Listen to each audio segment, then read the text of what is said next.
যা বলো তাড়াতাড়ি বলো, আমার তাড়া আছে। দেখো সুমি, গোয়েন্দার আমাকে খুঁজছে, যখন তখন আমি অ্যারেস্ট হয়ে যেতে পারি। সৎ পথে না চললে, সৎভাবে জীবনযাপন না করলে গোয়েন্দারা তো তোমাকে খুঁজবেই, পুলিশও তোমাকে ধরে নিয়ে যাবে, এটাই তো স্বাভাবিক। এটাতে তো অবাক হওয়ার কিছু নেই। সৎ পথে না চললে, সৎ জীবনযাপন না করলে পুলিশ ধরবে, এটাই স্বাভাবিক, তাই তো? এই যে তুমি সৎ পথে আছো, সৎ জীবনযাপন করছো, তাহলে পুলিশ এখন কেন তোমাকে ধরবে? শোনো, আমি এমন কিছু করিনি যে পুলিশ আমাকে ধরবে, আর তুমি এসব কথাবার্তা বলে আমাকে একদমই ব্ল্যাকমেল করতে পারবে না। আমি তোকে একটু ব্ল্যাকমেল করতে চাচ্ছি না সুমি, পুলিশ তোকে খুঁজছে, এবং আমার সম্বন্ধে তোমার কাছে জানার জন্য। আমি যা জানি তাই বলে দিব পুলিশকে। না, কিছুই বলবে না, মানে তুমি আমার সম্বন্ধে কিছুই জানো না, আর যদি কিছু জেনেই থাকো একদম চুপ হয়ে যাবে। কেন? তোমাকে বাঁচাতে? না, তোমাকে বাঁচাতে।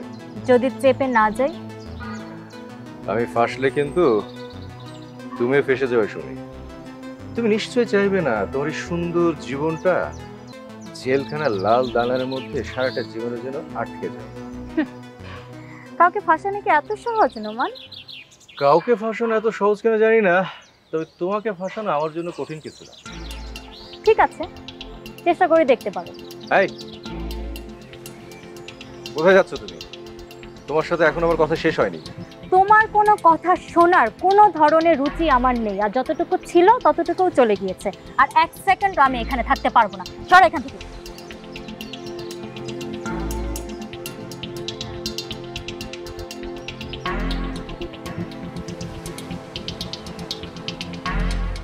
আজকে আমার অফিস আসার একদম মুড ছিল, এই তোমার জন্য আজকে আমি অফিসে এসেছি। আসলে নাদিয়া, অন্যের আন্ডারে জীবিকা নির্বাহ করাটা খুবই কঠিন।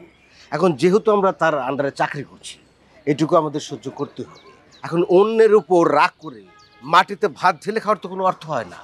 দেখো, আমি সব বুঝতে পারছি, আর আমি এটাও খুব ভালো করে জানি যে জবটা আমার খুব দরকার, কিন্তু বিশ্বাস করো, স্যার যে আমার সাথে গতকাল এমন ব্যবহার করবে এটা আমি কখনো ভাবতে পারিনি।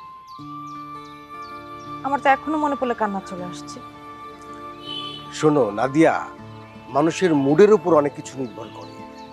তোমার কথায় তো বোঝা গেল যে গতকাল স্যারের মুডটা ভালো ছিল, কিন্তু হঠাৎ করে ওপাশ থেকে একটা ফোন আসলো, নিশ্চয়ই ও লোক কিছু একটা বলে স্যারের মুডটা নষ্ট করে দিয়েছে। এখন তাকে তো সামনে পায়নি, পেয়েছে তোমাকে, এই জন্য তোমার উপরে ঝেড়েছে, তোমার সাথে রাব ব্যবহার করেছে।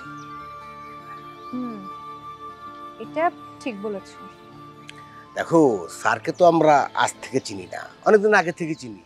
কই, আমার তোমার সাথে তো দূরের কথা, গেটের যে দারোয়ান আছে তার সাথেও স্যার এরকম খারাপ ব্যবহার করেছে বলে তো আমার মনে পড়ছে না। আমার তো মাঝে মধ্যে মনে হয় যে স্যারের মতো এত ভালো মানুষ লাখে দু চারটা মেলে।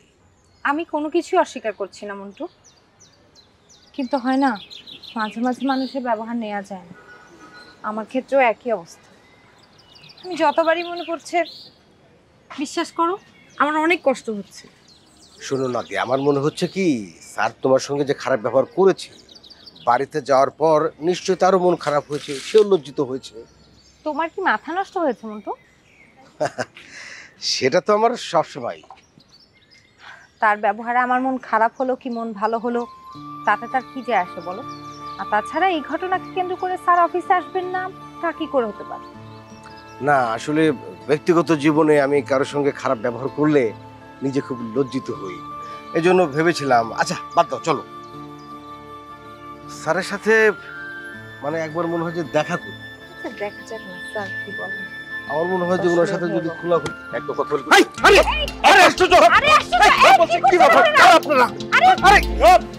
আমার কথা শোনেন আপনি। কি শুরু করেছেন? কি ব্যাপার ভাই? একদম এই কে কোথায় আছেন? আরে আরে